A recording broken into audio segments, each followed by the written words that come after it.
بسم اللہ الرحمن الرحیم۔ یہاں ہر کہانی صرف ایک واقع نہیں بلکہ زندگی کا ایک گہرا سبق ہے۔ دی سٹوری سٹیشن میں خوش آمدید، جہاں الفاظ دل کو چھو جاتے ہیں۔ شہر کے ایک پرانے محلے میں ایک چھوٹا سا گھر تھا۔ اس گھر میں حارث اپنے والد اور چھوٹی بہن کے ساتھ رہتا تھا۔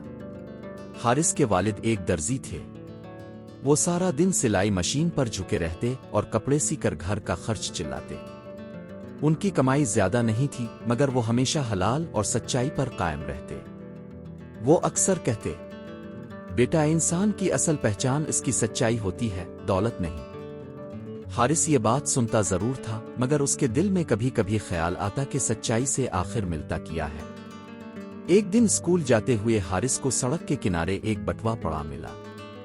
اس نے آدیر الفادیر دیکھا، کوئی نظر نہیں آیا۔ اس نے بٹوا الفاٹ الف اور آہستہ سے اپنے بیگ میں رکھ لیا۔ اس کا دل زور زور سے دھڑک رہا تھا۔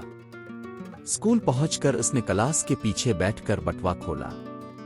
اس کے اندر کافی رقم تھی، ساتھ ایک شناختی کارڈ بھی تھا۔ وہ لمحہ حارث کے لیے آزمائش کا تھا۔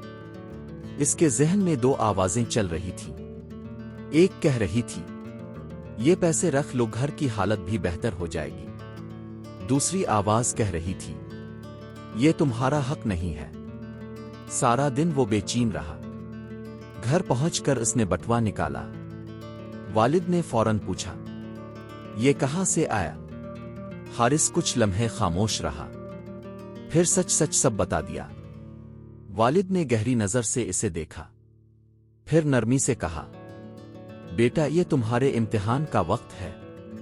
اگر تم یہ پیسے رکھ لوگے تو شاید وقتی فائدہ ہو جائے، مگر دل کا سکون ختم ہو جائے گا۔ حارث نے سر جھکا لیا۔ اگلے دن وہ اپنے والد کے ساتھ اس شناختی کارڈ پر لکھے پتے پر گیا۔ دروازہ ایک بوڑھے شخص نے کھولا۔ وہ بہت پریشان لگ رہے تھے۔ انہوں نے بتایا کہ ان کا بٹوا گم ہو گیا تھا، جس میں ان کی دوائیوں کے پیسے تھے۔ حارث نے فوراً بٹوا نکال کر ان کے حوالے کر دیا۔ بوڑھے شخص کی آنکھوں میں آنسو آ گئے۔ انہوں نے دعا دی، اللہ تمہیں کامیاب کرے بیٹا، تم نے میرا بہت بڑا مسئلہ حل کر دیا۔ چند دن بعد اسکول میں ایک اعلان ہوا۔ اسکول کے لیے وظائف کا اعلان کیا جا رہا تھا۔ حارث کا نام بھی پکارا گیا۔ وہ حیران رہ گیا۔ پرنسپل نے بتایا کہ جس شخص کا بٹوا واپس کیا گیا تھا وہ ایک مخیر تاجر تھا۔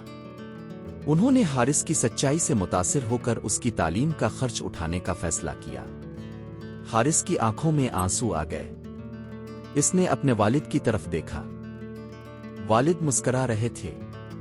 انہوں نے آہستہ سے کہا، دیکھا بیٹا، سچائی کبھی ضائع نہیں جاتی۔ وقت گزرتا گیا۔ حارث نے محنت اور ایمانداری سے تعلیم مکمل کی۔